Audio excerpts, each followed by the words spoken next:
അൽഹംദുലില്ലാ അസ്സലാത്തു വസ്സലാമു അലാ റസൂലില്ലാ വ അലാ ആലിഹി വസഹാബത്തി അജ്മഈൻ അമ്മാ ബഅദ്.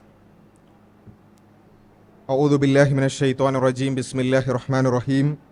വഇദാ ഖീല ലഹും ലാ തുഫ്സിദൂ ഫിൽ അർദ് ഖാലൂ ഇന്നമാ നഹ്നു മുസ്ലിഹൂൻ. ഏറെ ബഹുമാന്യരായ സഹോദരന്മാരെ, ജിയോ പൊളിറ്റിക്സ് എന്ന് പറയുന്നത് പലപ്പോഴും ഒട്ടേറെ കോംപ്ലക്സായ പല അഭിപ്രായങ്ങൾക്ക് സാധ്യതകളുള്ള ഒരു വിഷയമാണ്. ഏത് ജിയോ പൊളിറ്റിക്കൽ കോൺഫ്ലിക്റ്റുകൾ എടുത്താലും അതിൽ പലതരം അഭിപ്രായങ്ങൾ പോസിബിളാണ്. എന്നാൽ യാതൊരു തരത്തിലും ഒരു അപ്പോളജറ്റിക് അല്ലെങ്കിൽ അത്തരത്തിലുള്ള ഒരു സ്റ്റാൻഡ് എടുക്കേണ്ടതില്ലാത്ത ഒരു ജിയോ പൊളിറ്റിക്കൽ ഇഷ്യൂ ഉണ്ടെങ്കിൽ അത് ഫലസ്തീൻ വിഷയമാണ് എന്ന് നമുക്ക് 100% ഉറപ്പിച്ചു പറയാൻ സാധിക്കും. ചരിത്രപരമായും അതുപോലെ തന്നെ മറ്റേത് തരത്തിലെടുത്ത് പരിശോധിച്ച് നോക്കിയാലും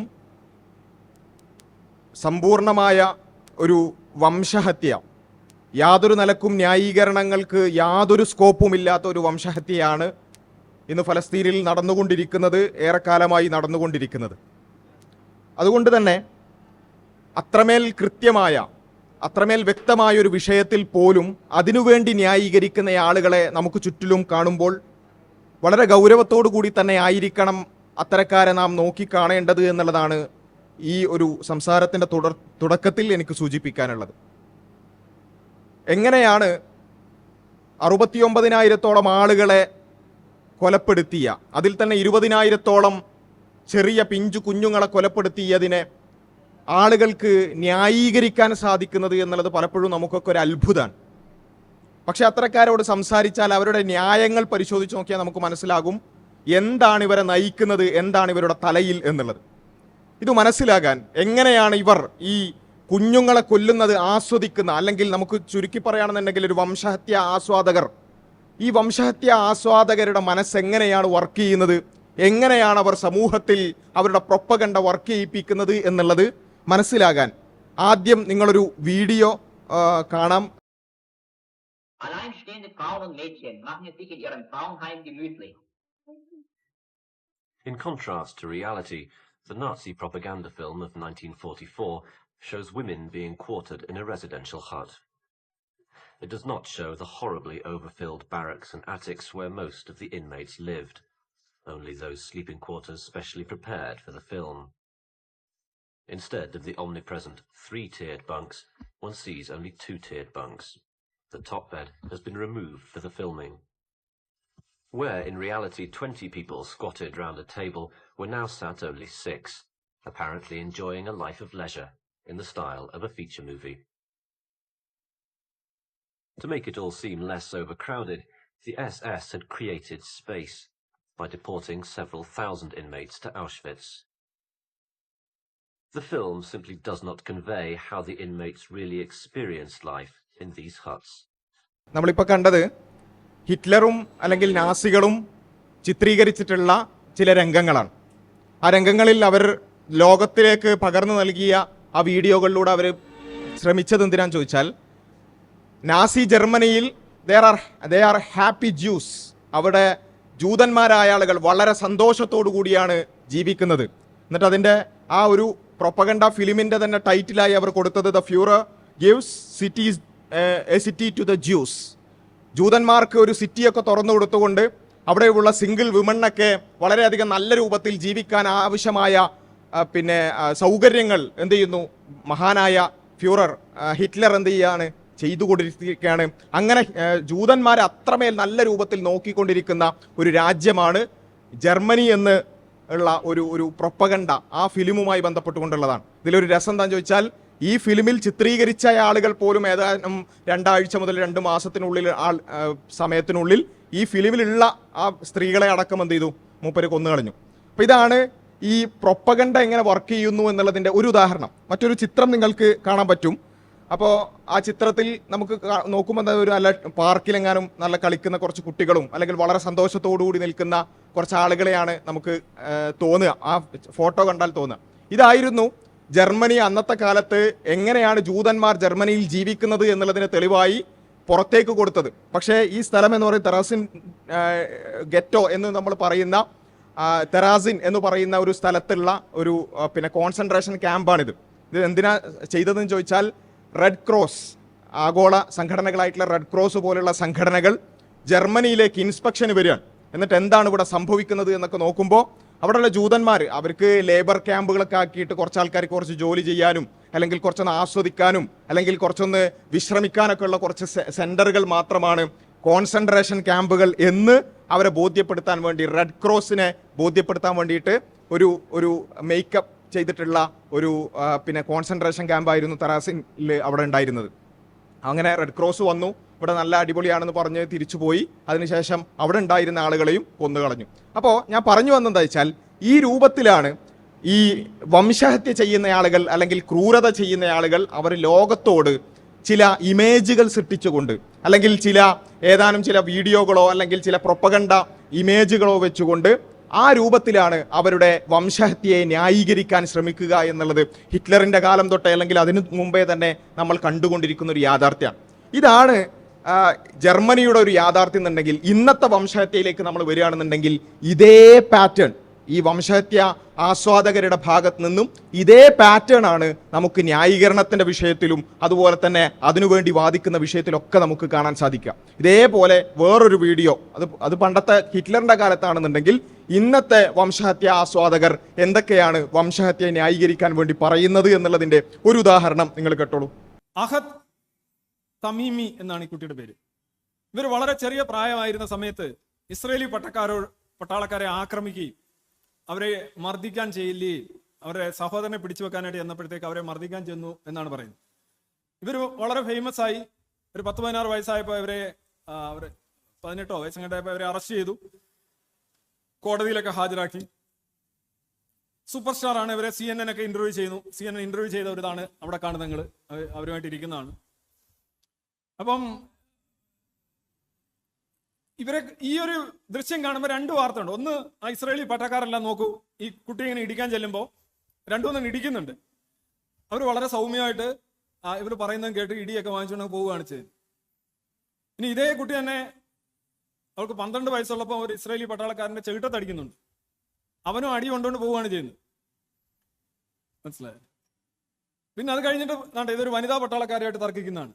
അപ്പൊ ഇത് മൊത്തത്തിൽ 2 അഭിപ്രായമാണ് ഇസ്രായേലിൽ. ഒന്ന്, നിങ്ങളിങ്ങനെ കൊണ്ടുകൊണ്ട് പോയത് ശരിയായല്ല, ഇസ്രായേലിനാണ് അടിയേറ്റത്. മറ്റൊന്ന്, നിങ്ങൾ ഒരു സൈന്യത്തിന് ഇത്രയും സിവിലൈസ്ഡ് ആയിട്ടുള്ള മാനവിക മുഖമുള്ള ഒരു സമൂഹം അല്ലെ ഒരു സൈന്യം, അത് കുട്ടികൾ ഇങ്ങനെയൊക്കെ ചെയ്യുമ്പോൾ അല്ലെ ചെറുപ്പക്കാർ ചെയ്യുമ്പോൾ നമ്മൾ മാറി നടക്കണം എന്നുള്ളൊരു ബോധ്യമുള്ള ഒരു സമൂഹം എന്നുള്ള 2 അഭിപ്രായം വരുന്നുണ്ട്. ഉണ്ടല്ലേ? എത്ര സിവിലൈസ്ഡ് ആയിട്ടുള്ള സൈന്യം നോക്കണം. 10-25,000 കുട്ടികളെ കൊന്നിട്ടേ ഉള്ളൂ. 25,000 കുട്ടികളെ കൊന്ന ആ സൈന്യം വളരെ സിവിലൈസ്ഡ് ആണ്. എന്താ? അതിനുവേണ്ടി കുറച്ച് ഇമേജസ് ഉണ്ട്. എന്താ? ഒരു കുട്ടി അടിക്കുമ്പോൾ ഒന്നും ചെയ്യാത്ത പാവം ഇസ്രായേലി സോൾജേഴ്സ്. ഏത് സോൾജേഴ്സിനെ കുറിച്ചായി പറയുന്നത്? 25,000-ഓളം അല്ലെങ്കിൽ 20,000-നും 25,000-ഓളം ചെറിയ കുട്ടികൾ, അതിൽ തന്നെ 0 ഏജ് ആയിട്ടുള്ള കുട്ടികൾ 10,000-ഓളം. എന്നുവെച്ചാൽ ലോകം എന്താണെന്ന് ചിന്തിക്കാൻ പോയിട്ട് ജനിച്ചു വീണിട്ട് ഒരു വർഷം പോലും തികഞ്ഞിട്ടില്ല. അങ്ങനെയുള്ള 10,000-ഓളം കുട്ടികളെ കൊന്ന ലോകത്തെ വംശഹത്യാ സേനയെ വിളിക്കുകയാണെന്ത്? Most moral army. അത്രയും മോറലായ ആർമി, അത്രയും സിവിലൈസ്ഡ് ആയ ആർമി. എന്താ അതിന് തെളിവ്? നേരത്തെ ജൂത വംശഹത്യ നടക്കുന്ന ജർമ്മനിയിൽ നിന്നും ഹാപ്പി ജ്യൂസ് ഇമേജസ് വന്നതുപോലെ ഇവിടുന്ന് എന്ത് ചെയ്യാണ്? കുറച്ച് ഫലസ്തീനികൾ എന്ന് പറഞ്ഞാൽ അവർ എന്ത് ചെയ്യാണ്? അവരെ ഒന്നും ചെയ്യാത്ത ആളുകളാണ് ഈ ഇസ്രായേൽ സോൾജേഴ്സ്. അവരിങ്ങനെ ഇസ്രായേൽ സോൾജേഴ്സ് അടിച്ചാൽ പോലും അല്ലേ, ചിലപ്പം പറയും മൂക്കിൽ വിരലിട്ടാൽ പോലും അല്ലെങ്കിൽ വായിൽ വിരലിട്ടാൽ പോലും കടിക്കാത്തെന്നൊക്കെ നമ്മൾ പറയില്ലേ, ആ രൂപത്തിൽ ഒന്നും ചെയ്യാത്ത പാവങ്ങളാണ് ആര്? ഇസ്രായേൽ. ഫലസ്തീനികൾ അവിടെ പോയി അടിക്കുക, തൊഴിക്കുക, അങ്ങനെയൊക്കെ ചെയ്യുന്ന ആളുകൾ. എന്താ? ഏതാനും കുറച്ച് ഇമേജസ്, ഒരു കുട്ടിയുടെ 1-2 ഇമേജസ്, അതെന്ത് ചെയ്യുന്നു? അത് പ്രൊപ്പഗണ്ടയ്ക്ക് വേണ്ടി ഉപയോഗിക്കുന്നു, ഹിറ്റ്ലർ ഉപയോഗിച്ചതുപോലെ.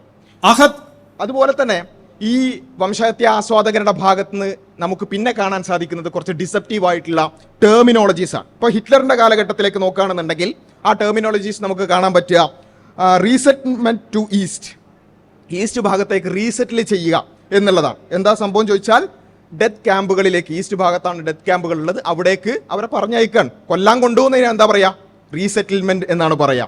അതേപോലെ തന്നെ ലേബർ ക്യാമ്പ്സ്, ഈ പറഞ്ഞ കൊല്ലാനുള്ള ക്യാമ്പുകളെ ലേബർ ക്യാമ്പുകൾ എന്നായിരുന്നു വിളിച്ചിരുന്നത്. അതുപോലെ തന്നെ ഇവാക്യുവേഷൻ, ഒരു മാസ് മേഡറിനെ ഇവാക്യുവേഷൻ എന്നൊക്കെ അങ്ങനെയുള്ള കുറച്ച് ടേംസ് വെച്ചിട്ടായിരുന്നു അന്നത്തെ വംശഹത്യ എങ്കിൽ ഇന്നത്തെ വംശഹത്യയും അതേ രൂപത്തിലാണ് നമുക്ക് കാണാൻ സാധിക്കുക. പ്രീ എംപ്റ്റീവ് സ്ട്രൈക്ക് അല്ലെ, പ്രീ എംപ്റ്റീവ് സ്ട്രൈക്ക്. ഇത് പലപ്പോഴും നിങ്ങൾ പിന്നെ BBC-യും അല്ലെങ്കിൽ അങ്ങനെയുള്ള ആഗോള മീഡിയകളൊക്കെ ശ്രദ്ധിച്ചിട്ടുണ്ടെങ്കിൽ നിങ്ങൾക്ക് കാണാൻ പറ്റും പ്രീ എംപ്റ്റീവ് സ്ട്രൈക്ക്. അതുപോലെ തന്നെ പിന്നെ കാണാൻ സാധിക്കുന്നത് വെച്ചാൽ ഇസ്രയേലീസ് കിൽഡ്, ഏതെങ്കിലും കുറച്ച് ഇസ്രയേൽസ് ഏതെങ്കിലും അറ്റാക്കിൽ പിന്നെ മരണപ്പെട്ടിട്ടുണ്ടെന്നുണ്ടെങ്കിൽ ഇസ്രയേലീസ് കിൽഡ്, അവർ കൊല്ലപ്പെട്ടു. ആൻഡ് ഫലസ്തീനിയൻസ് അല്ലെങ്കിൽ ഗാസൻസ് ഡെഡ്.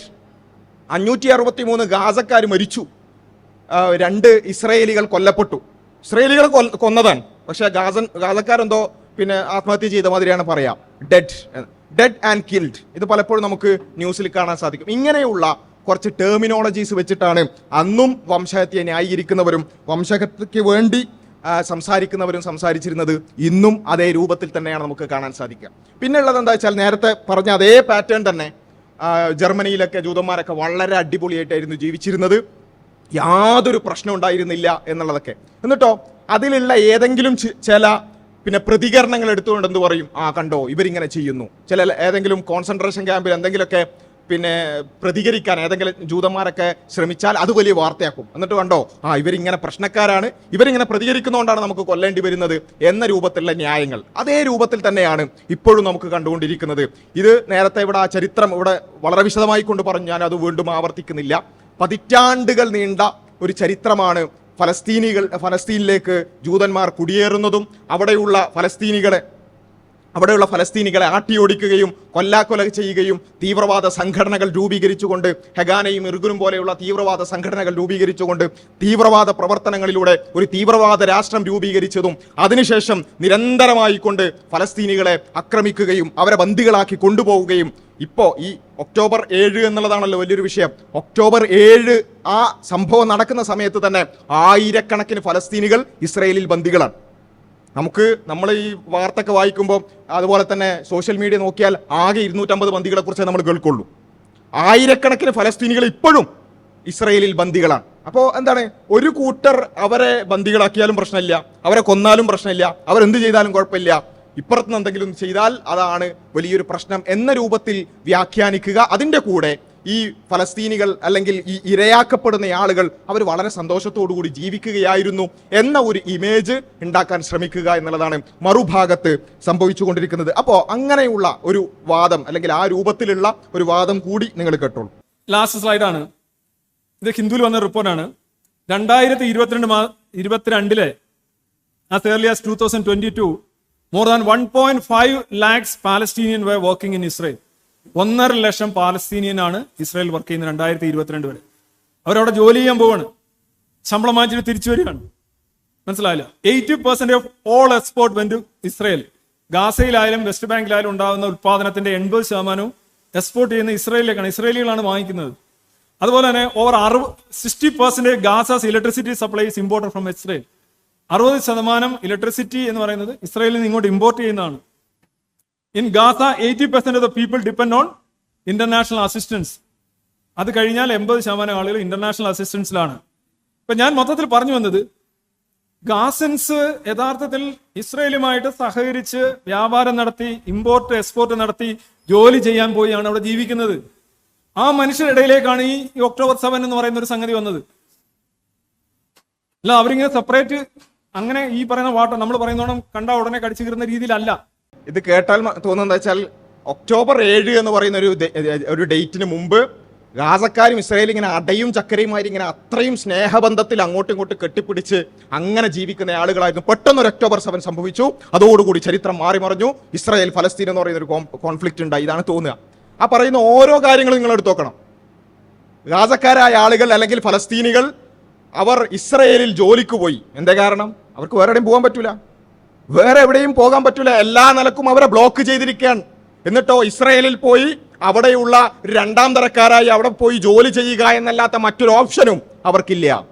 പിന്നെന്താ, എല്ലാ എക്സ്പോർട്ടും അതുപോലെ തന്നെ ഇമ്പോർട്ടും എക്സ്പോർട്ടും ഒക്കെ ഇസ്രായേൽ വഴിയാണ്. എന്താ കാരണം? കരവഴിയും അതുപോലെ തന്നെ പിന്നെ വായുമാർഗത്തിലും അതുപോലെ തന്നെ പിന്നെ വെള്ളം വഴിയും എല്ലാ നിലക്കും ഗാസക്കാരെ സംബന്ധിച്ചിടത്തോളം അവർ ബ്ലോക്ക്ഡൺ.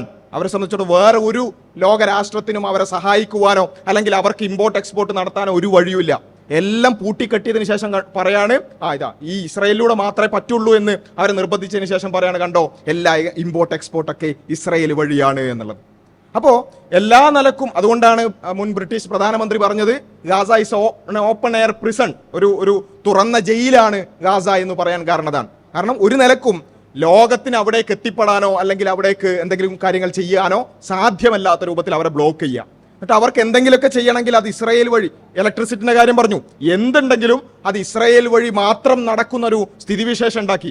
എന്നിട്ട് പറയാണ് കണ്ടോ ഞങ്ങൾ പിന്നെ ഇസ്രായേലികൾ ആണ് ഇതെല്ലാം ചെയ്തത് കൊടുത്തത്, അല്ലെങ്കിൽ ഇസ്രായേലികൾ അത്രമേൽ ഗാസക്കാരെ ട്രീറ്റ് ചെയ്യായിരുന്നു, അവരെ നല്ല രൂപത്തിൽ പരിഗണിക്കായിരുന്നു എന്നൊക്കെ പറയാം. ഇത് വേണമെങ്കിൽ ഹിറ്റ്ലറിനും പറയായിരുന്നു ഞങ്ങൾ ജൂതന്മാർക്ക് ഞങ്ങളാണ് ഫുഡ് കൊടുക്കുന്നത്, ഞങ്ങളാണ് ഇലക്ട്രിസിറ്റി കൊടുക്കുന്നത് എന്നൊക്കെ വേണമെങ്കിൽ പറയായിരുന്നു. കാരണം കോൺസെൻട്രേഷൻ ക്യാമ്പിലും ഇലക്ട്രിസിറ്റിയും ഫുഡൊക്കെ ഉണ്ടല്ലോ. അപ്പോൾ ഈ രൂപത്തിലാണ് വംശഹത്യ ന്യായീകരണങ്ങൾ പോകുന്നത്. ഇനി അടുത്ത ന്യായം നോക്കുക, ഇതെല്ലാം ഒരേ പാറ്റേണിലാണ് പോകുന്നത്. ഭക്ഷണം കൊടുക്കുന്ന വംശഹത്യ. ഈ ഫലസ്തീനികളായ ആളുകൾക്ക് അവർക്ക് ഭക്ഷണം കൊടുക്കുന്നത് പോലും ഇസ്രായേലാണ്. അതിന്റെ ന്യായം കേട്ടോളൂ. അവരുടെ ജീവിതം ഏതാണ്ട് വല്ലാത്തൊരു തുറന്ന ജയിൽ. ഓക്കെ, ഒരു മിനിറ്റ്, അത് വിട്ടുപോയതാണ്. ഇതിന്റെ കൂടെ നമ്മൾ മനസ്സിലാക്കേണ്ട ഒരു കാര്യമാണ്, ഈ ഒക്ടോബർ 7-നാണ് ഈ ചരിത്രം മുഴുവൻ തുടങ്ങിയത് എന്ന് ഇപ്പോൾ ഈ വംശഹത്യ തുടങ്ങിയതിന് ശേഷം ഇതിനെ ന്യായീകരിക്കാൻ വേണ്ടി ഈ രൂപത്തിലൊക്കെ സംസാരിച്ചു കൊണ്ടിരിക്കുന്ന ആളുകൾ തന്നെ ഈ സംഭവം ഉണ്ടായ ആ ഒരു സമയത്ത് ഇതിന്റെ ചരിത്രം എന്ത് ചെയ്തിട്ടുണ്ട്, ആ സമയത്ത് അതായത് ഒക്ടോബർ 7-ന് ആക്രമണം നടന്നു അല്ലെങ്കിൽ അത്തരത്തിലുള്ള ഒരു പ്രത്യാക്രമണം നടന്നതിന് ശേഷം അതിനെ വിശദീകരിച്ചുകൊണ്ട് എന്തായിരുന്നു ഗാസയുടെ സ്ഥിതി എന്നുള്ളത് തൊട്ടുമുമ്പ് പറഞ്ഞ് നിങ്ങൾ എല്ലാവരും കേട്ടല്ലോ. ഗാസക്കാർക്ക് ഇലക്ട്രിസിറ്റി കൊടുക്കുന്നതും എല്ലാം ഇസ്രായേലികളാണ്, ഇസ്രായേൽ പൊന്നുപോലെ ഗാസയെ നോക്കുകയായിരുന്നു എന്നൊക്കെ രൂപത്തിൽ പറഞ്ഞ ആളുകൾ ഈ ആക്രമണവുമായി ബന്ധപ്പെട്ടുകൊണ്ടുള്ള ആ സമയത്ത് അതിനെ വസ്തുനിഷ്ഠമായി വിശദീകരിച്ച ഒരു സമയം ഉണ്ടായിരുന്നു. ആ സമയത്ത് അവർ വസ്തുത പറയുന്ന ഭാഗം കൂടി നിങ്ങൾ കേട്ടോളൂ. അവരുടെ ജീവിതം ഏതാണ്ട് വല്ലാത്തൊരു തുറന്ന ജയിൽ പോലെയാണ് ഗാസ ഉള്ളത്. സമുദ്രമാർഗത്തായാലും എയർ ആയാലും കരയായാലും അവർക്ക് പുറത്തേക്ക് ബന്ധപ്പെടാനോ ഒന്നും കഴിയില്ല. അതൊരു ഇസ്രായേൽ അധിനിവേശ പ്രദേശം തന്നെയാണ് ഗാസ. ഇത്രയധികം ജനസംഖ്യ, വലിയൊരു ജനസംഖ്യ, 20 ലക്ഷത്തോളം വരുന്ന ഒരു ജനസംഖ്യ അവിടെയുണ്ട്. അവരുടെ മുഴുവൻ കാര്യങ്ങളും അതുപോലെ തന്നെ അവരുടെ എക്കോണമി ആയാലും എല്ലാം തന്നെ വളർച്ച മുരടിച്ച അവസ്ഥയിലാണ്. ഇസ്രയേലില് അവിടെ നിന്ന് ഒക്യുപ്പേഷൻസ് ഒക്കെ 2005 ഒഴിഞ്ഞു പോയിട്ടുണ്ട്. 2500 കുടുംബങ്ങൾ അവിടെ നിന്ന് പോയിട്ടുണ്ട്. പക്ഷെ എന്നിരുന്നാലും ഇസ്രയേലിൻ്റെ ബാക്കിയുള്ള കാര്യങ്ങളെല്ലാം അധിനിവേശം അവിടെ ഏതാണ്ട് സമ്പൂർണ്ണമാണ്. പിന്നെ മാത്രമല്ല വളരെ ചെറിയൊരു സ്ഥലമാണ്, നമ്മളുടെ ഒരു ഒരു 2 താലൂക്ക് ചേരുന്ന സ്ഥലം എന്ന് വേണമെങ്കിൽ പറയാം. മെഡിറ്ററേനിയൻ സീയും ഇപ്പുറത്ത് സിനായ് പെനിൻസുലയും ഇപ്പുറത്ത് ഇസ്രയേലും, മുകളിലും നോർത്തിലും ഈസ്റ്റിലും ഇസ്രയേലാണ് വരിക. ഒരു ചെറിയൊരു വിഭാഗം എന്ന് വേണമെങ്കിൽ പറയാവുന്നതാണ് ഈ ഗാസ. ഇപ്പോൾ ഇത് എല്ലാവർക്കും ഒരുപക്ഷെ അറിയുന്ന കാര്യങ്ങളൊക്കെ തന്നെയാണ്. ഇപ്പോൾ 2 ദിവസമായിട്ട് ഇസ്രയേലിനുണ്ടായ ഒരു തിരിച്ചടി, അല്ലെങ്കിൽ വലിയ തോതിൽ ഇസ്രയേലിൻ്റെ അതിൻ്റെ 1967 ശേഷം ഇസ്രയേൽ നേരിടുന്ന ഏറ്റവും വലിയ പ്രതിസന്ധി എന്നൊക്കെയുള്ള രീതിയിൽ പത്രങ്ങളിൽ മാധ്യമങ്ങളിലൊക്കെ റിപ്പോർട്ട് വരുന്നുണ്ട്. അപ്പം അന്ന് വളരെ കൃത്യമായിട്ട് എന്താണ് ഗാസയുടെ അന്നത്തെ അവസ്ഥ, എങ്ങനെയാണ് ആ ബ്ലോക്ക് വർക്ക് ചെയ്യുന്നത്, ഇപ്പോഴും ഇസ്രായേലിന്റെ ഒരു അധിനിവേശ പ്രദേശമായി തന്നെയാണ് അത് മുന്നോട്ട് പോകുന്നത് എന്നുള്ള കാര്യങ്ങളൊക്കെ എന്ത് ചെയ്തിട്ടുണ്ട് അന്ന് കൃത്യമായിട്ട് പറഞ്ഞിട്ടുണ്ട്. പക്ഷെ ഇപ്പം വംശഹത്യയെ ന്യായീകരിക്കാൻ വേണ്ടിയിട്ട് പറയാണ് ഗാസയും ഇസ്രായേലും ഒക്കെ അത്രയും സ്നേഹത്തിൽ ജീവിച്ചതായിരുന്നു, എല്ലാ നിലക്കും ഡിപ്പെൻഡന്റ് ആയി പോവുമായിരുന്നു, അപ്പോഴാണ് ഈ ഒക്ടോബർ 7 വന്നത് എന്നുള്ളത് ഇപ്പോൾ വംശഹത്യയെ ന്യായീകരിക്കാൻ വേണ്ടി പറയാണ്. അതേപോലെ തന്നെയാണ് വംശഹത്യ നടത്തുമ്പോൾ ഞങ്ങൾ ഭക്ഷണം കൊടുക്കുന്നുണ്ട്, അതായത് ഇസ്രായേലാണ് ഗാസക്കാർക്ക് ഭക്ഷണം പോലും കൊടുക്കുന്നത്, അത്രയും സ്നേഹമാണ് ഇസ്രായേലിന് പിന്നെ ഗാസക്കാരോട്, അതുകൊണ്ട് ഒരിക്കലും വംശഹത്യ ആവുകയില്ല എന്ന് പറഞ്ഞിട്ടുള്ള അടുത്ത ന്യായീകരണം കേട്ടോളൂ. ഇനി മൂന്നാമത്തെ കാര്യം അബ്ദുള്ള സഹോദരൻ മനസ്സിലാക്കേണ്ടത്, പാലസ്തീനി ജനതയ്ക്ക് ഭക്ഷ്യവസ്തുക്കൾ ഉൾപ്പെടെയുള്ള എയ്ഡ് അവിടെ ലഭ്യമാക്കുന്നത് പ്രാഥമികമായിട്ടും ഇസ്രായേൽ തന്നെയാണ്. നിങ്ങൾ അവിടെയുള്ള ആൾക്കാരുടെ ആരോഗ്യ പരിപാലനത്തിനോ അവർക്ക് ഭക്ഷണം എത്തിക്കുന്നതിനോ വേണ്ടിയിട്ടൊന്നും തന്നെ ശ്രമിക്കുക എന്നത് വംശഹത്യയുടെ സ്വഭാവത്തിലുള്ളതല്ല എന്നുള്ളത് ഈ സഹോദരൻ മനസ്സിലാക്കണം. ഗാസക്കാർക്ക് ഭക്ഷണം കൊടുക്കുന്നത് അത് ഇസ്രായേലാണ്. ഇതും എങ്ങനെയാണ്? ഗാസയിലേക്ക് വരുന്ന എല്ലാ എയ്ഡും തടഞ്ഞു. അവിടെ പിന്നെ ഈജിപ്ഷ്യൻ ബോർഡറിൽ ടൺ കണക്കിന് ഭക്ഷണം അവിടെ വേസ്റ്റായി പോയിക്കൊണ്ടിരിക്കുകയാണ്. എന്താ കാരണം? ഇസ്രായേൽ അങ്ങോട്ടേക്ക് കടത്തിവിടാൻ സമ്മതിക്കുന്നില്ല. മറ്റ് ലോക രാജ്യങ്ങൾക്കൊന്നും ഇസ്രായേലിലേക്ക് ഭക്ഷണം കൊണ്ടുവരാൻ പറ്റൂല. അങ്ങനെ എല്ലാം ബ്ലോക്ക് ചെയ്തുകൊണ്ട് ഇസ്രയേൽ പറയാണ് നിങ്ങൾ ആരും ഇവിടേക്ക് ഭക്ഷണം എത്തിക്കേണ്ടതില്ല, നിങ്ങൾ ആരും ഇവിടേക്ക് മരുന്ന് എത്തിക്കേണ്ടതില്ല. അങ്ങനെ ബ്ലോക്ക് ചെയ്തു. അവിടെയുള്ള ഗാസക്കാരായ ആളുകൾ പട്ടിണി കിടന്നു. UN പോലും പറയുന്ന അവസ്ഥയിലേക്ക് എത്തിയതാ. ഇനിയും ഈ പട്ടിണി തുടർന്നു പോവുകയാണെങ്കിൽ ഒരു 2 ആഴ്ച കൊണ്ട് 40,000-ഓളം ആളുകൾ മരണപ്പെടുന്ന ഒരു അവസ്ഥയിലേക്ക് വരെ എത്തിയേക്കാം എന്ന് പറയുന്ന അവസ്ഥയിലേക്ക് ഗാസക്കാരെ പട്ടിണി കിട്ടും. അങ്ങനെ പട്ടിണി കിട്ട ശേഷം ഇസ്രയേൽ പ്രഖ്യാപിക്കുകയാണ് ഒരു GHF, ഗാസ ഹ്യൂമാനിറ്റേറിയൻ ഫൗണ്ടേഷൻ. ആ GHF വഴി എന്ത് ചെയ്യും, ഈ വംശഹത്യ ചെയ്യുന്ന ഞങ്ങൾ തന്നെ ഭക്ഷണം കൊടുക്കും. എന്നായിക്കോട്ടെ, അങ്ങനെങ്കിലും ഭക്ഷണം കൊടുക്കുന്നുണ്ടല്ലോ എന്ന് വിചാരിക്കാൻ പറ്റുമോ? പറ്റൂല. ആ GHFിലേക്ക്, ആ എയ്ഡ് സെന്ററുകളിലേക്ക് വരുന്ന ഗാസക്കാരായ ആളുകളെ എന്ത് ചെയ്യാം, ഒരു 1000-ഓളം ആളുകളെയാണ് വെടിവെച്ച് കൊന്നത്. എന്ന് വെച്ചാൽ ഗാസക്കാർക്ക് 2 ഓപ്ഷനേ ഉള്ളൂ. ഒന്നുകിൽ പട്ടിണി കിടന്ന് മരിക്കുക, അല്ലെങ്കിൽ ഈ വംശഹത്യ ചെയ്യുന്ന ഇസ്രയേൽ ഒരുക്കിയിട്ടുള്ള എയ്ഡ് സെന്ററിലേക്ക് പോവുക. അവിടെ ഒന്നുകിൽ ചിലപ്പം ഭക്ഷണം കിട്ടും, അല്ലെങ്കിൽ വെടികൊണ്ട് മരിക്കും. ഇങ്ങനെ ഒരു ഓപ്ഷൻ കൊടുത്തത്, ഇത് നമ്മൾ വെറുതെ പറയുന്നല്ല, UN അടക്കം പറഞ്ഞിട്ടുള്ള ഒരു കാര്യമാണ്. UN പറഞ്ഞത്, UN ഈ GHFനെ വിശേഷിപ്പിച്ചിട്ടുള്ളത് ഡെത്ത് ട്രാപ്പ് എന്നാണ്, മരണക്കെണി. കാരണം പട്ടിണി കിടന്ന് മരിക്കാൻ വേണമെങ്കിൽ അത് ചൂസ് ചെയ്യാം, അല്ലെങ്കിൽ ഭക്ഷണം അല്ലെങ്കിൽ മരണം എന്ന് പറയുന്ന ഒരു അവസ്ഥ ഉണ്ട് എന്നുള്ളത് നമ്മൾ വെറുതെ പറയുന്നതല്ല, കൃത്യമായി UN തന്നെ പറയുന്നതാണ്. അതിൻ്റെ ഒരു ന്യൂസ് റിപ്പോർട്ട് നിങ്ങൾ കണ്ടോളൂ.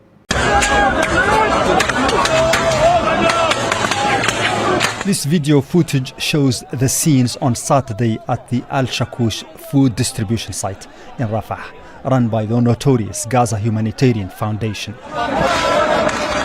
Israeli soldiers are firing close to a large crowd of people outside the site, trying to enter into the long queue to reach where the food is handed out.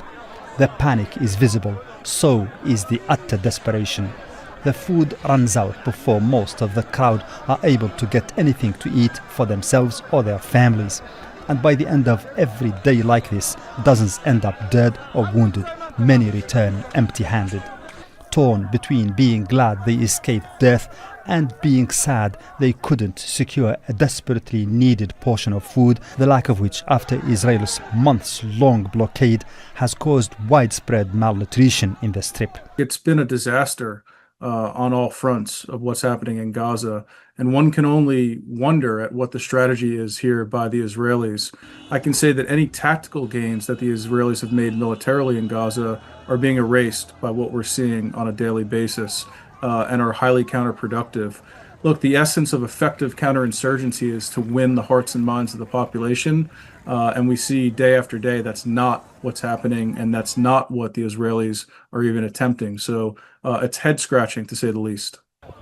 More than 830 Palestinians have been killed trying to get food since the GHF began operating in May. Meanwhile, the Israeli army continues to bomb Gaza from north to south. It has bombed and blown up the Saudi neighborhood in Rafah, south of the Gaza Strip. In Al-Nusayrat, the Israeli army bombed a water truck and killed its driver. Gaza's health authorities say several dozen people were killed on Monday. Intense fighting took place in Khan Yunis to the south and in the northeastern refugee camp of Shuja'iyya. That's where Israel says several of its soldiers were killed and many others wounded in an ambush mounted by the Al-Qassam brigades, the military wing of Hamas. Israeli sources say the army activated the so-called Hannibal Directive to abort an attempt by Hamas to capture one of its soldiers. Israeli army helicopters were seen operating in the area. Since early last month, Hamas and Islamic Jihad fighters have increased their attacks on Israeli forces. These have led to the death of more than 30 Israeli soldiers in just 6 weeks. Mohammed Val, Al Jazeera. അപ്പോൾ ഇതിനെയാണ് പറഞ്ഞത്, ഇസ്രയേലാണ് ഭക്ഷണം കൊടുക്കുന്നത്. അത്രയും സ്നേഹമുള്ള ഇസ്രയേലിന് എങ്ങനെയാണ് വംശഹത്യ ചെയ്യുന്നത് എന്ന് പറയാൻ പറ്റുക? അപ്പം ഇങ്ങനെയുള്ള ഡെത്ത് ട്രാപ്പുകൾ, അപ്പോൾ ഈ രൂപത്തിലാണ് വംശഹത്യയുടെ ന്യായീകരണങ്ങൾ മുന്നോട്ട് പോകുക. ഞാൻ കൂടുതൽ വിശദീകരിക്കുന്നില്ല, ഒന്ന് ചുരുക്കുകയാണ്. അതേപോലെ തന്നെ ഇവർ ചില തെളിവുകൾ മുന്നോട്ട് വെക്കും. എങ്ങനെയാണ് ഇവരുടെ തെളിവുകൾ എന്നുള്ളത് കൂടി നമ്മൾ മനസ്സിലാക്കേണ്ടതുണ്ട്. എങ്ങനെയാണ് ഇവർ തെളിവുകളെ എടുക്കുക? അപ്പോൾ നമ്മൾ ഈ വിഷയങ്ങളൊക്കെ സംസാരിക്കുമ്പോൾ പല ആളുകളും പറയും, ഈ ഗാസയിൽ നടക്കുന്നത് ഓക്കെ, അവിടെ കുറേ ആളുകൾ മരിച്ചിട്ടുണ്ട്, അതിലൊക്കെ നമുക്ക് സങ്കടമൊക്കെ ഉണ്ട്, പക്ഷെ അത് വംശഹത്യ എന്നൊന്നും പറയാൻ പറ്റൂല, അതിനെ ജനോസൈഡ് എന്നൊന്നും പറയാൻ പറ്റൂല എന്നുള്ള രൂപത്തിൽ വാദിക്കുന്ന ആളുകളുണ്ട്. അവരെ സംബന്ധിച്ചിടത്തോളം ഫലസ്തീനികൾ അല്ലെങ്കിൽ ഫലസ്തീനിയൻ മിലീഷ്യാസ്, ഹമാസ് ആകട്ടെ അല്ലെങ്കിൽ ഇസ്ലാമിക് ജിഹാദ് ആകട്ടെ, വേറെ ഏതെങ്കിലും മിലീഷ്യാസ്, അവർ ചെയ്യുന്ന ഏതെങ്കിലും പ്രവർത്തനങ്ങൾ അത് അവരെന്തെങ്കിലും ചെയ്തു എന്നുള്ളതിന് എന്ത് ചെയ്യാം, ഇവർക്ക് ചില തെളിവുകളുണ്ട്. ആ തെളിവുകൾ കൃത്യമായിട്ട് മനസ്സിലാക്കുക. ഫലസ്തീനികൾക്കെതിരെ ഇവരെ എങ്ങനെയാണ് തെളിവ് പറയുന്നത് എന്നുള്ളതിന്റെ അതിന്റെ സോഴ്സ് നിങ്ങളൊന്ന് കൃത്യമായി ശ്രദ്ധിക്കുക. എന്നിട്ട് നമുക്ക് ആ സോഴ്സ് എടുക്കാൻ പറ്റുമോ എന്നുള്ളത് നോക്കാം. അതായത് ഫലസ്തീനികൾ പ്രശ്നക്കാരാണ് എന്ന് വരുത്തി തീർക്കാൻ വേണ്ടി ഈ വംശഹത്യ ആസ്വാദകരായ ആളുകൾ അവർ പറയുന്ന ഒരു തെളിവ് നിങ്ങൾ കേട്ടോളൂ. എവിടുന്നാണ് അവർ ഉദ്ധരിക്കുന്നത് എന്നുള്ളത് ശരിക്കും കേൾക്കാം. നോക്കുക, Amnesty International rocket and mortar attack against Israel by date October 7 മുതൽ 31 വരെ 8500 റോക്കറ്റാണ് ഇസ്രായേലിലേക്ക് വിട്ടത്. ഇസ്രായേൽ എന്ന് പറഞ്ഞു കഴിഞ്ഞാൽ ആകെ ഇച്ചിരി കുറച്ച് സ്ഥലമേ ഉള്ളൂ. തിരുവനന്തപുരത്ത് മുതൽ തൃശ്ശൂർ ആലപ്പുഴ വരെയുള്ള സ്ഥലം അത്രേ ഉള്ളൂ. അതിനകത്ത് തന്നെ ഒരു 50% മരുഭൂമിയാണ്, നഗേവ് മരുഭൂമി. അവിടെയാണ് അവർ ആണവ പരീക്ഷണങ്ങളൊക്കെ നടത്തുന്നത്. അവർ ബാക്കിയുള്ള സ്ഥലത്തേക്കാണ് ഈ റോക്കറ്റ് അങ്ങ് വിടുന്നത്. അപ്പോൾ 8000-ഓളം റോക്കറ്റുകൾ ഹമാസ് വിട്ടു എന്നുള്ളതിന്റെ തെളിവെന്താ? അത് അവർ ഫലസ്തീനികൾക്കെതിരായിട്ട് പറഞ്ഞൊരു തെളിവാണ്. അതിനുള്ള തെളിവ് ആംനസ്റ്റി ഇന്റർനാഷണലാണ്. ആ ആംനസ്റ്റി നമുക്ക് തെളിവാക്കി എടുക്കാൻ പറ്റുമോ? പറ്റുന്നത് കൊണ്ടായിരിക്കുമല്ലോ ഈ വംശഹത്യ ആസ്വാദകരായ ആളുകൾ അതിനെ തെളിവ് ഉദ്ധരിക്കുന്നത്. എങ്കിൽ അതേ ആംനസ്റ്റി പറഞ്ഞ എന്താ നിങ്ങൾക്ക് സ്ക്രീനിൽ കാണാൻ സാധിക്കും. Amnesty international investigation concludes Israel is committing genocide against Palestinians in Gaza. ഇതേ ആംനസ്റ്റി, അതായത് ഈ വംശഹത്യ ആസ്വാദകരായ ആളുകൾ അവർ ഫലസ്തീനികൾക്കെതിരായി തെളിവുദ്ധരിച്ച അതേ ആംനസ്റ്റി പറയുന്നത് എന്താണ്? ഈ ഇസ്രായേൽ ഗാസയിൽ വംശഹത്യ ചെയ്യുന്നുണ്ട്. UN അതുപോലെ തന്നെ ഇന്റർനാഷണൽ കോർട്ടുകൾ ഒക്കെ വംശഹത്യയാണ് അല്ലെങ്കിൽ വംശഹത്യയിലേക്ക് നയിക്കുന്നതാണ് എന്നൊക്കെ അതൊന്നും എടുക്കാൻ പറ്റൂല. ഇവരുദ്ധരിക്കുന്ന ആംനസ്റ്റിയെ തന്നെ എടുക്കാൻ പറ്റൂല. അപ്പോഴെന്താകും? ആംനസ്റ്റി ഹമാസ് ആകും, UN ഹമാസ് ആകും. അങ്ങനെയുള്ള ബാക്കിയൊന്നും തെളിവായിട്ട് എടുക്കൂല. എന്ന് വെച്ചാൽ ഇവർ തീരുമാനിച്ചൊരു നറേറ്റീവ് ഉണ്ട്, അതിനനുകൂലമായി മാത്രം അവർക്ക് വേണ്ട ചെറിപ്പിക്ക് ചെയ്ത ചില തെളിവുകൾ എടുക്കുക എന്നുള്ളതാണ് വംശഹത്യ ആസ്വാദകരുടെ ഭാഗത്തുനിന്ന് ഉണ്ടാകുന്നത് എന്നുള്ളതാണ്. പിന്നെ പറയുന്ന ഒരു സ്ഥിരം നുണകൾ, അത് ജസ്റ്റ് പറഞ്ഞു പോവുകയാണ്. ഒന്നാമത്തത്, ഫലസ്തീൻ എന്ന രാഷ്ട്രം തന്നെ ഉണ്ടായിരുന്നില്ല, ഇസ്രായേലാണ് ആദ്യം ഉണ്ടായത് എന്നതടക്കം പറയുന്ന ആളുകൾ. ഇവിടെ നേരത്തെ പിന്നെ ചരിത്രം വിശദീകരിക്കപ്പെട്ടതായതുകൊണ്ട് ഞാനത് കൂടുതൽ വിശദീകരിക്കുന്നില്ല. എങ്ങനെയാണ് ഫലസ്തീനികളെ അവരുടെ നാട്ടിൽ നിന്നും ഓടിച്ചുകൊണ്ട് അവരുടെ നാട്ടിൽ അവർക്ക് ജീവിക്കാൻ പറ്റാത്ത സാഹചര്യം ഉണ്ടാക്കിക്കൊണ്ട് ലോകത്തിന്റെ വിവിധ ഭാഗങ്ങളിൽ ഇപ്പോഴും അഭയാർത്ഥികളായി കഴിയുന്ന ഒരു അവസ്ഥ ഉണ്ടാക്കിയത് എന്നുള്ളത് നമ്മൾ നേരത്തെ ചരിത്രം വായിച്ചതാണ്. മാത്രമല്ല കോയിൻസ് പോലും നമുക്ക് കാണാൻ സാധിക്കും. പലസ്തീൻ കോയിനുകൾ നിങ്ങൾക്ക് സ്ക്രീനിൽ കാണാൻ സാധിക്കും. അതേപോലെ തന്നെ ബ്രിട്ടീഷ് മാൻഡേറ്റ് ആയിരുന്നു എന്ന് പറഞ്ഞു. ബ്രിട്ടീഷ് പാസ്പോർട്ടിൽ എന്താണ് എഴുതിയിട്ടുള്ളത്? പലസ്തീൻ എന്നുള്ളത് തന്നെ എഴുതിയതായി നമുക്ക് കാണാൻ സാധിക്കും. പാസ്പോർട്ടിൽ പലസ്തീൻ പാസ്പോർട്ടുകൾ നമുക്ക് കാണാൻ സാധിക്കും. അതുപോലെ തന്നെ വിസയിൽ, ഫ്രഞ്ച് വിസയാണ് ഇവിടെ ഞാൻ തെളിവായി കൊടുത്തിട്ടുള്ളത്, അതിൽ വിസയിലടക്കം ഫലസ്തീൻ വിസ നമുക്ക് കാണാൻ സാധിക്കും. അപ്പോൾ ഇങ്ങനെ തെളിവുകൾ എല്ലാ നിലക്കും അവിടെ ഫലസ്തീൻ ഉണ്ടായിരുന്നു എന്നുള്ളതിന് ഈ തെളിവുകളൊന്നും ആവശ്യമില്ല. അല്ലാതെ തന്നെ എല്ലാവർക്കും അറിയാവുന്ന ഒരു കാര്യം തന്നെയാണ്. ഞാനത് ജസ്റ്റ് സൂചിപ്പിച്ചു എന്ന് മാത്രം. ഈ രൂപത്തിൽ പച്ചയായ നുണകൾ പറയുക. അതേപോലെ തന്നെ പിന്നെ പറയുന്ന പ്രധാന ഒരു നുണ എന്താണെന്ന് ചോദിച്ചാൽ, വളരെ ന്യായമായൊരു വിഭജനം നടന്നു. ഇപ്പം നമ്മൾ പറയും ഗാസ അതുപോലെ തന്നെ വെസ്റ്റ് ബാങ്ക് അത് തന്നെ ഇപ്പോൾ കീഴടക്കിക്കൊണ്ടിരിക്കുന്നു, അല്ലെങ്കിൽ അവിടേക്ക് അധിനിവേശം നടത്തിക്കൊണ്ടിരിക്കുന്നു എന്നൊക്കെ നമ്മൾ പറയുന്നു. പക്ഷേ ഇതൊന്നും ഇല്ലായിരുന്നല്ലോ. 1948 വളരെ ന്യായമായൊരു വിഭജനം നടന്നിരുന്നു. ആ ന്യായമായ വിഭജനം അറബികൾ അംഗീകരിക്കാത്തത് കൊണ്ടല്ലേ, ഫലസ്തീനികൾ അംഗീകരിക്കാത്തത് കൊണ്ടല്ലേ ഈ പറഞ്ഞ പ്രശ്നങ്ങൾ മുഴുവൻ ഉണ്ടായത് എന്ന ഒരു വാദം കൂടി പറയാറുണ്ട്. ആ വാദം കൂടി അവർ പറയുന്നത് നിങ്ങൾ കേട്ടോളൂ. അങ്ങനെ പേപ്പറിൽ മാത്രമേ ഉണ്ടായിരുന്നുള്ളൂ. ഇനി പേപ്പറിലുള്ള നിങ്ങൾ എടുക്കുകയാണെങ്കിൽ ഇതെടുത്തൂടെ? ഇത് 1937 പീൽ കമ്മീഷൻ റിപ്പോർട്ടാണ്. പീൽ കമ്മീഷൻ റിപ്പോർട്ട് അനുസരിച്ച് നോക്കി ഈ പച്ചയെല്ലാം അറബാണ്. നോക്കൂ, 80% അറബുകൾക്കും 20% പോലും ഇല്ല യൂതന്മാർക്ക്. ബാക്കിയെല്ലാം ജെറുസലേം ബ്രിട്ടന്റെ കീഴിൽ ആ രീതിയിലാണ് ഡിവൈഡ് ചെയ്തത്. അറബികൾക്ക് അത് വേണ്ട 37. ഇനി 39 വുഡ്ഹെഡ് കമ്മീഷൻ നോക്കൂ. അതിലെ ABC എന്ന് പറഞ്ഞ് 3 എണ്ണം വരച്ചിട്ട് കൊടുത്തു. ഇതിൽ ഏതെങ്കിലും എടുക്കാൻ അറബുകളോട് പറഞ്ഞു. അവർ 3 എണ്ണം എടുത്തില്ല.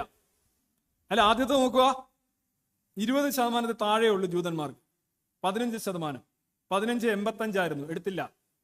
അടുത്ത നോക്കൂ, 12 ഓരോ 10%, 12% എങ്കിലും ഉണ്ടാവുള്ളൂ. രണ്ടാമത്തെ B, അതും എടുത്തില്ല.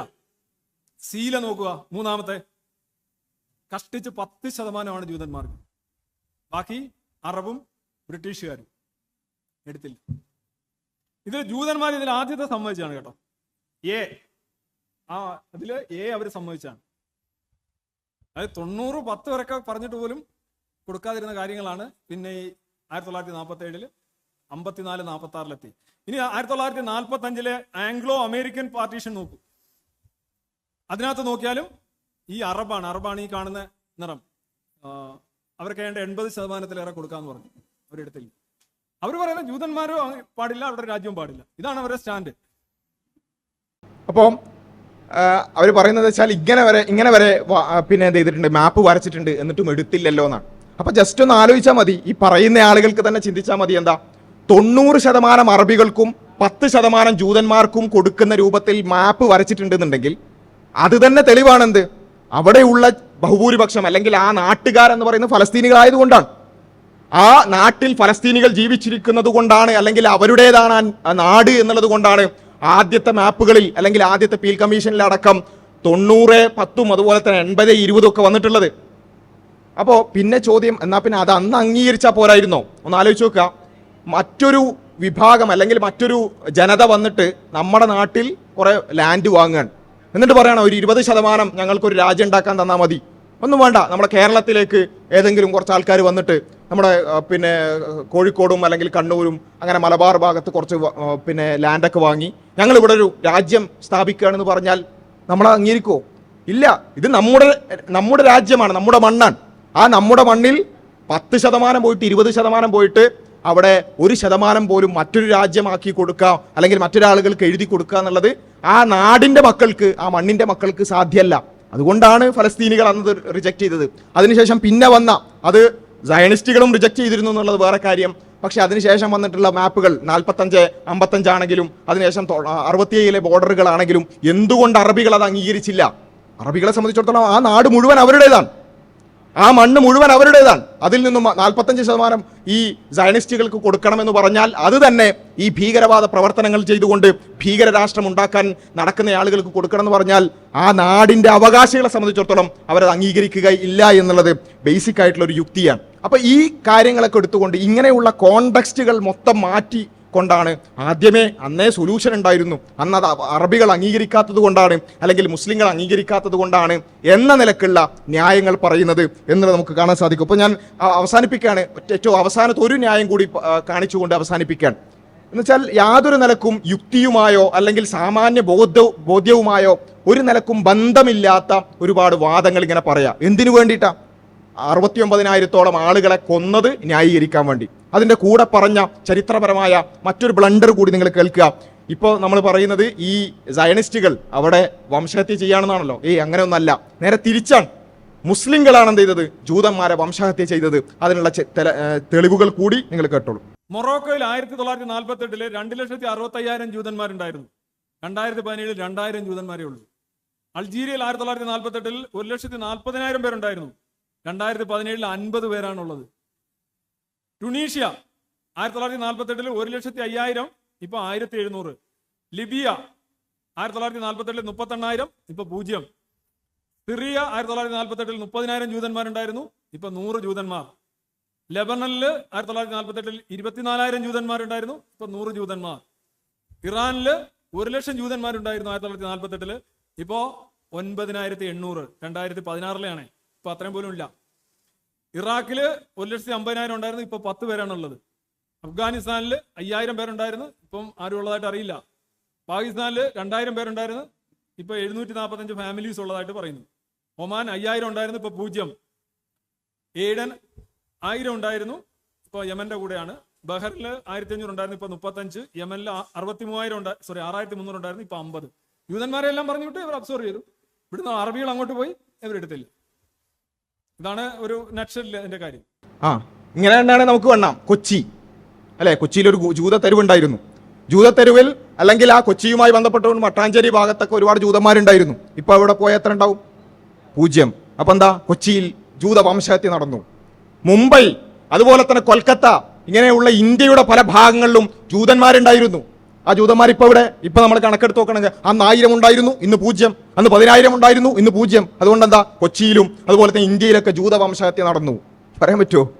എന്താ സംഭവം? ജൂതന്മാരെ സംബന്ധിച്ചിടത്തോളം അവർ അവരുടെ രാജ്യത്തിന്റെ മാതൃരാജ്യത്തെക്കാൾ ഒരു മതരാജ്യം ഉണ്ടാക്കിയപ്പോൾ അതിന് പ്രാധാന്യം നൽകിക്കൊണ്ട് ഇന്ത്യയിൽ നിന്നടക്കം അതുപോലെ തന്നെ ലോകത്തിന്റെ വിവിധ ഭാഗങ്ങളിൽ നിന്നും എന്ത് ചെയ്തു? അവരവരുടെ മാതൃരാജ്യത്തെ തള്ളിപ്പറഞ്ഞു അല്ലെങ്കിൽ അതിനെ ഒഴിവാക്കിക്കൊണ്ട് അവരുടെ മതരാജ്യത്തിലേക്ക് കുടിയേറി. ഇതാണ് സംഭവിച്ചത്.